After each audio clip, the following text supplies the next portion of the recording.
চুনারো ঘাট যদি আমি অন্তত পক্ষে একটা আম গাছ লাগাই, আমি আরেকটা আম গাছ মাধবপুরে লাগাবো। 12 তারিখ পর্যন্ত আরো কষ্ট করবেন আপনারা।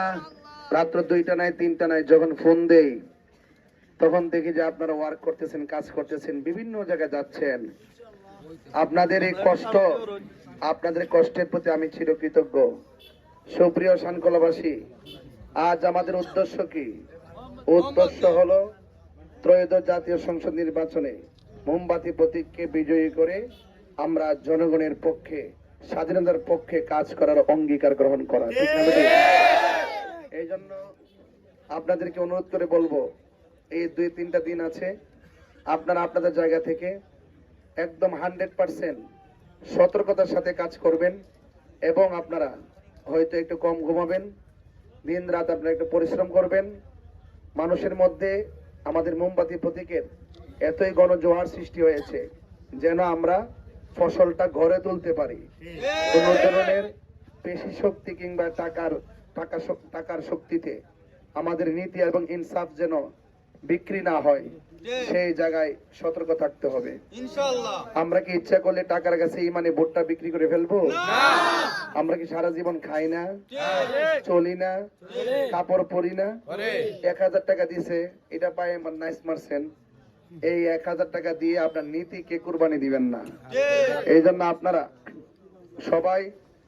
সবাই আপনাদের কাজগুলো চালিয়ে যান।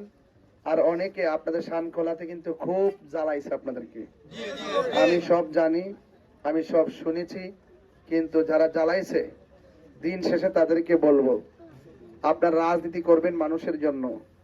আপনি যদি ক্ষমতা পায়া কাউকে যদি মনে করেন হুমকি দামকি দিয়ে মামলার হুমকি দেন, আবার এটাও মনে করেন 5 বছর পর হোক আর 10 বছর পরে হোক আপনার জন্য কিন্তু আবার কেউ মামলা রেডি করবো।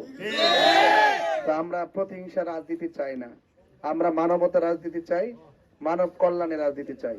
এই জন্য শান্তি সম্প্রীতিতে শানকোলাবাসী একটি অভূতপূর্ব প্ল্যাটফর্ম তৈরি হবে।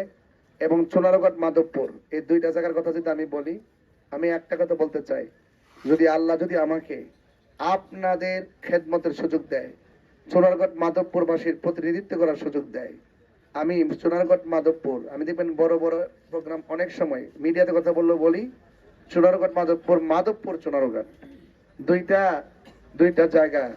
কিন্তু আমি যদি আপনাদের নিয়ে যে কাজ করি, পরিষ্কার ভাষায় বলে রাখি, মাধবপুর এবং চুনারোঘাট অত্যন্ত শৃঙ্খলার মাধ্যমে, নীতির মাধ্যমে, ইনসাফের মাধ্যমে একুরেট রাখার চেষ্টা করব, কোনো বৈষম্য থাকবে না। আমি যদি চুনারোঘাট যদি আমি অন্তত পক্ষে একটা আম গাছ লাগাই, আমি আরেকটা আম গাছ মাধবপুরে লাগাবো। আমরা 2টা নাম হইতে পারে, কিন্তু আমরা কাজকর্মের মাধ্যমে এমন একটা পরিস্থিতি তৈরি করব, রাস্তাঘাট থেকে শুরু করে, যদি আল্লাহ আমাকে দয়া করে মনে হবে যেন 2টা নয় একটা আত্মা হয়ে গেছে।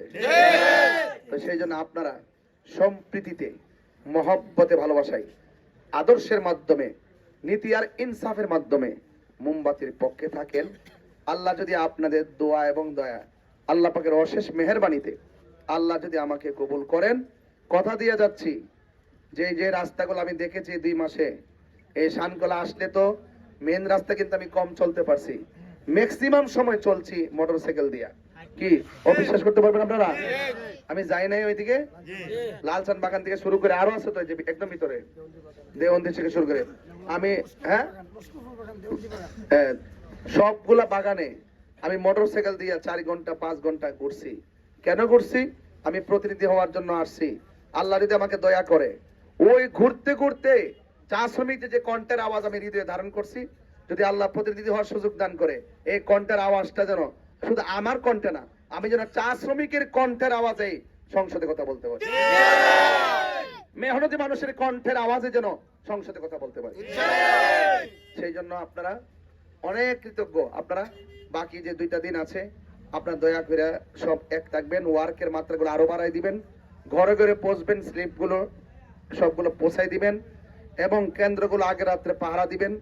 পরের দিন আপনারা কেন্দ্রের মধ্যে সকাল সকাল যাবেন, যারা এজেন্ট হবে।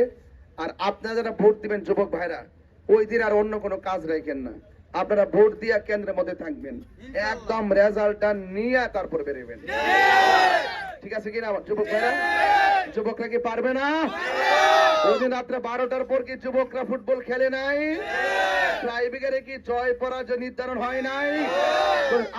আমরা 2 ঘন্টা লাগুক 5 ঘন্টা লাগুক কেন্দ্রে নির্বাচনের দিন ইনশাআল্লাহ কেন্দ্রে থাকবেন, সক্রিয়ভাবে থাকবেন ইনশাআল্লাহ, যেন আমরা যেন আমাদের কাঙ্ক্ষিত রেজাল্ট যেন নিয়ে দেশবাসীকে শান্তিভাবে জানাইতে পারি ইনশাআল্লাহ।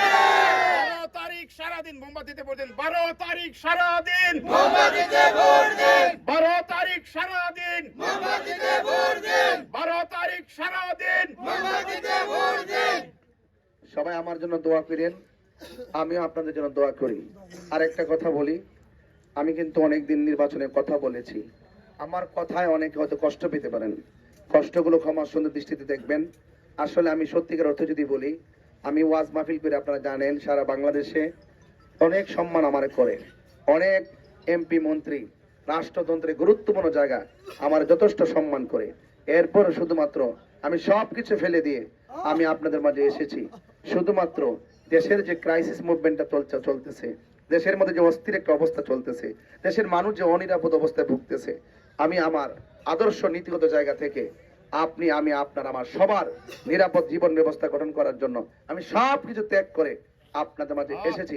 আর আপনারা আমাকে যেভাবে রিসিভ করে আমার সাথে কাজ করেছেন, আমি 1টা টাকা 2টা টাকা 5টা টাকা আজকে কেউ বলতে পারবে না এতগুলো কোনো সংযোগ করেছি, 1টা টাকা আমি দিয়েছি।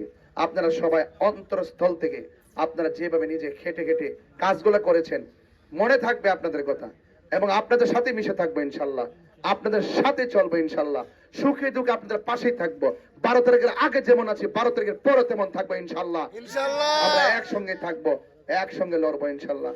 সবাই ভালো থাকবেন, সুস্থ থাকবেন এবং মা বোনদেরকে আমার সালাম দিবেন।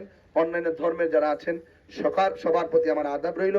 ইনশাল্লাহ সকল ধর্ম বর্ণ দল মত নির্বিশেষে আমরা একটি অবাধ সুষ্ঠু নিরপেক্ষ নির্বাচন আমরা আশা করছি।